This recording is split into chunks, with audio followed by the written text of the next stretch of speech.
Bonjour à tous, je vais vous parler aujourd'hui de recharge en énergie vitale. Il faut savoir que le manque d'énergie, c'est quelque chose qui affaiblit l'immunité et qui peut contribuer à augmenter le risque d'être malade.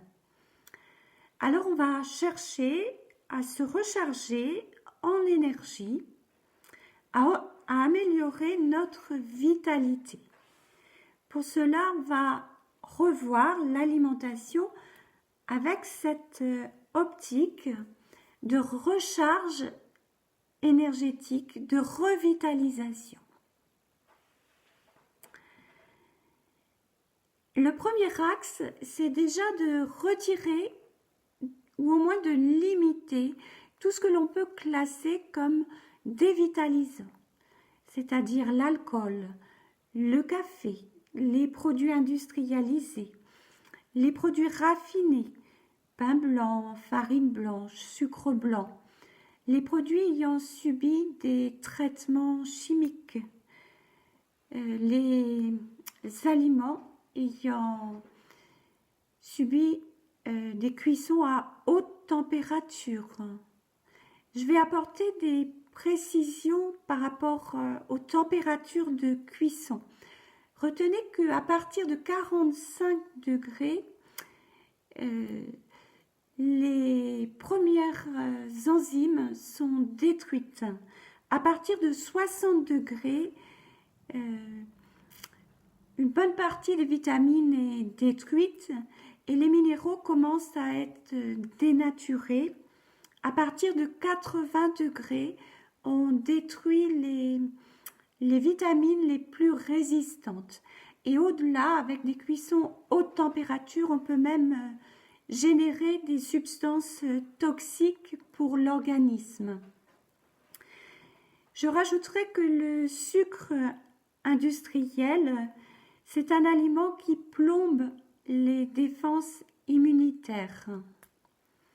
Maintenant, on va pouvoir ajouter à notre alimentation des revitalisants, des boosters de vitalité.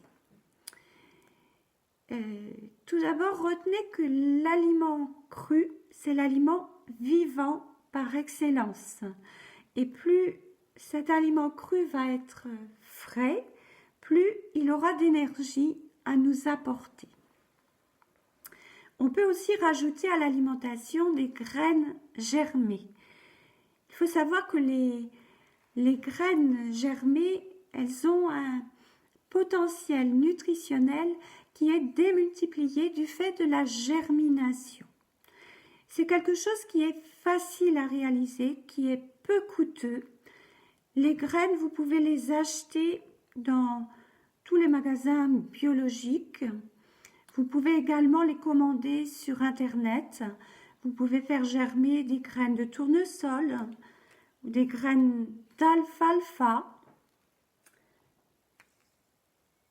Alors, pour cela, vous avez besoin d'un bocal, d'une gaze ou éventuellement d'un tissu et d'un élastique. Vous mettez vos graines dans le bocal, vous rajoutez de l'eau. Alors moi j'ai mis des graines d'alfalfa. Vous allez les laisser une journée ou une nuit trempées. Et puis vous allez retourner le bocal pour les égoutter. Ça va être important de les rincer 2 fois par jour. Vous maintiendrez le bocal dans cette position pour que ça s'égoutte bien et qu'il n'y ait pas, que l'eau ne reste pas à l'intérieur. Et au bout de quelques jours, au bout de 4-5 jours, vous allez obtenir des graines germées que vous allez pouvoir rajouter à votre alimentation.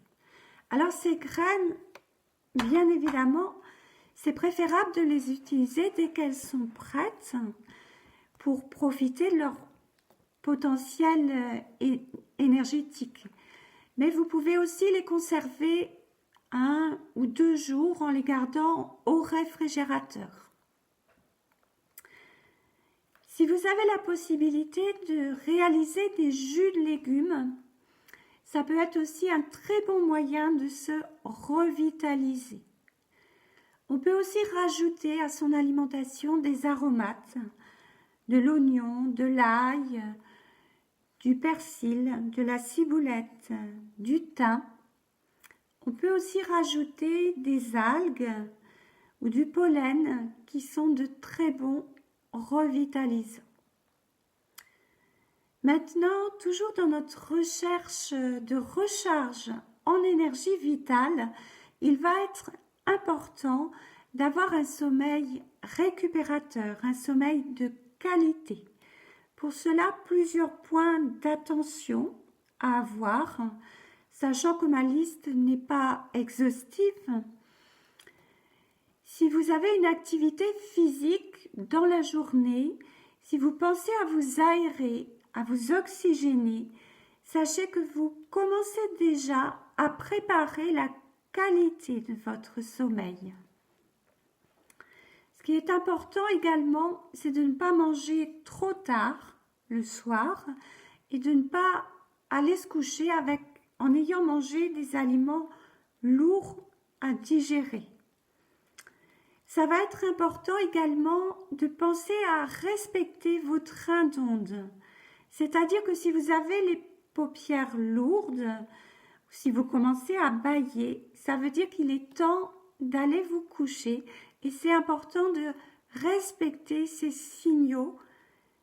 Ça vous évite de devoir attendre le prochain cycle de sommeil. Voilà, je vais terminer avec un autre revitalisant qui est le soleil. Alors avec le soleil, il y a des précautions d'usage qui sont bien connues, qu'il est important de respecter, mais une fois qu'on tient compte de ces précautions, on peut avoir une utilisation raisonnée du soleil. Ça fait du bien au physique, au moral et ça nous aide également à nous recharger en énergie. Sur ce, je vous souhaite une très bonne journée et je vous dis à bientôt.